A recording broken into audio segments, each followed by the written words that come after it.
Hello, everyone. So Shabbat Shalom to all my friends around the world. May this be a good Sabbath with peace inside us. And it doesn't matter if you're Muslim, if you're Christian, if you're Jewish. We're all in one boat right now.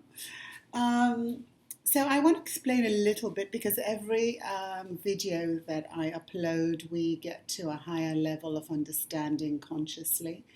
At the end of the day, we want to meet consciously on the same plateau. Um, so just a little bit about me. I'm a spiritual mentor, meta facilitator, as it were. Many of us around today. And every single one that you come across that speaks spiritualism is somebody that channels. We receive information from the same place that when you have an idea, oh my God, you just received some information. So we're not going to be bothered with that and where it comes from. What's important is if anything that I say meets comfortably with you, then you know you've had that truth all along. And today I want to talk about the void. Every single person feels a void. And a lot of people think that that void has to do with something that happened in childhood or a lack or a lost love or something like that. But that void was there before because you can't feel something new. You can have something trigger the old feeling. So whenever a trigger comes up, and it doesn't matter what it is and what the situation is, it's going to bring up in you a feeling that was there before. That feeling has magneted to itself that situation. That's how it works. So where does this void come from? I've always said that I've had this absolute longing for home, like, Superman and Krypton. And I knew that it had nothing to do with my life on earth. That it was a longing for something much, much bigger. And a lot of people have felt this, but nobody could put their finger on it. Nobody could say, okay, what is that void? The void is the longingness to the oneness, to being one. Even, if we speak in quantum physics terms or biological terms, we're going to talk about moleculars, we're going to talk about particles. We're each a particle of the same. We don't always feel it because we're in a body and it looks as if we're all individuals. But at the end of the day, in our essence, if you peel away all the bodies, you're left with one energy, just like with a drop of water. You add another drop, it becomes one. There's no difference between them. So if we go, say, even to the Bible, when God says, come, let's create a man in our image, he joins in that. In Hebrew we say, Bo nase Adam betzalmenu. Let's make a man who he calls Adam. And that Adam, that man, becomes a vessel that includes all of us inside. We're all inside this. There isn't one man traveling the world who is that higher man. We are all part of that. And if we don't get together into that oneness, that man, Adam, cannot be. But that is our home. That's where we came from. And we all split up into all these particles. And now it's time to come home. This is what we're experiencing right now. It's called Corona. Corona actually means crown. We all want to get to the crown. But that's actually the illusion of what's happening here. Because it is a virtual world. It's a virtual reality world. Because at the end of the day, everything that you think you're experiencing is you. It's your belief system. So if you believe that you're going to be attracting a disease, then that's your belief. If there's somebody out there thinking, oh my God, if somebody comes and points a finger at me, I'm going to die, then he's already dead just thinking that thought. What I'd like to discuss with this void business is to understand that our minds are being hijacked as long as we allow it. People are going to throw up and spew up information onto us, and they're going to expect us to believe it. So I'm not saying leave your homes right now. Do whatever you're supposed to be doing. That's okay.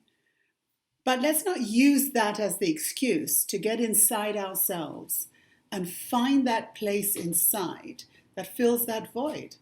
And that is the oneness. And that you can see happening everywhere. You can see people in Italy on the balconies singing, and here in Israel.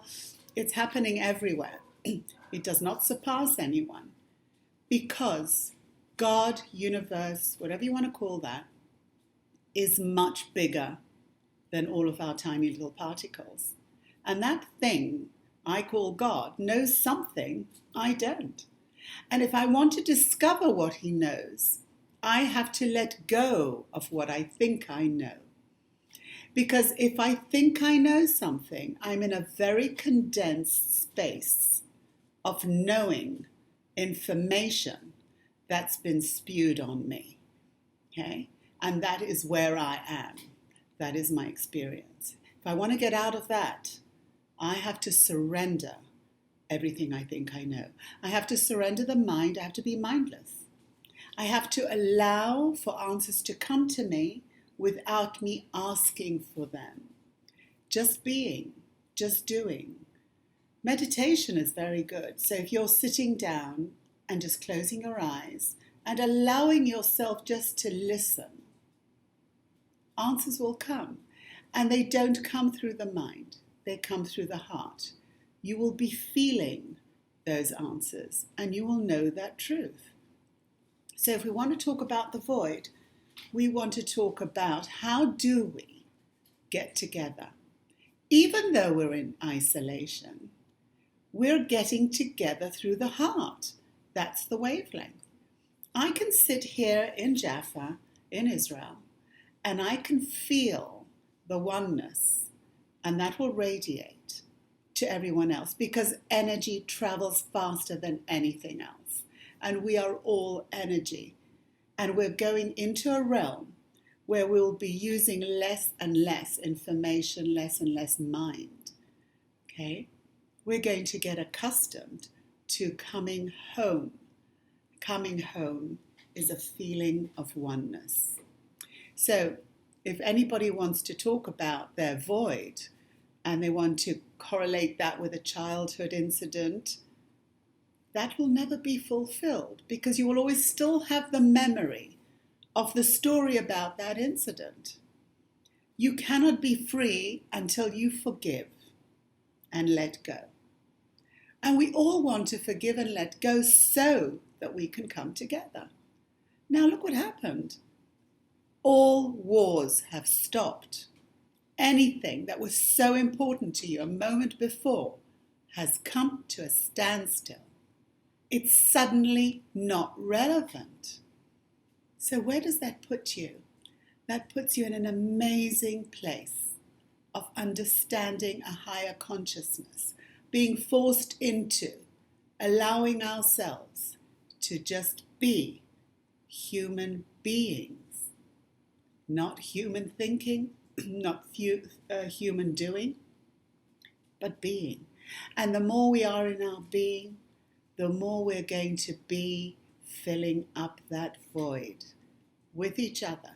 And we're being woken up to a new world. And we're very lucky to all be at this time to witness it. So I also want to just drop in here and say, death or passing on is part of life. It's going to happen anyway. But don't give so much importance to saying it's because of the corona. It's because God needs those people at this moment in time to pass on. It's going to happen until we get to that point of complete oneness where we won't have to need that passing on anymore because we will have all have hit the light. And I know this may be difficult for some people and some people will say, oh, bollocks, what's she talking about? But it's true. And if you look at your children today, they've come in on a much higher consciousness than the rest of us. And we should be looking at them to learn from them rather than inflict on them what we think is the knowledge that they need to know. Let them tell us. They are in the know. Let the purity of their being show up. And this is what I want to say about people passing on. They have to pass on because they have to reach a higher level of consciousness to come back to show the rest of us. So don't be alarmed about something you don't know. If you want to feel sad, feel the feeling, let it go. But don't delve in asking that question, because you will not get the answer through the mind. You will get the answer through a higher consciousness and through the heart and through accepting that this is what's happening right now for the better good of all. So I want to wish us on this Sabbath that we allow ourselves to fill the void by feeling the oneness, by understanding that we have come from the one and we're going back to the one, to a much higher consciousness, to a place where we will know true happiness, not periodically, not a happiness that has to do with the satisfaction of the ego, but a calm, peaceful, inner being happiness. And I wish that for all of us until the next video. Hope you liked it. Bye for now.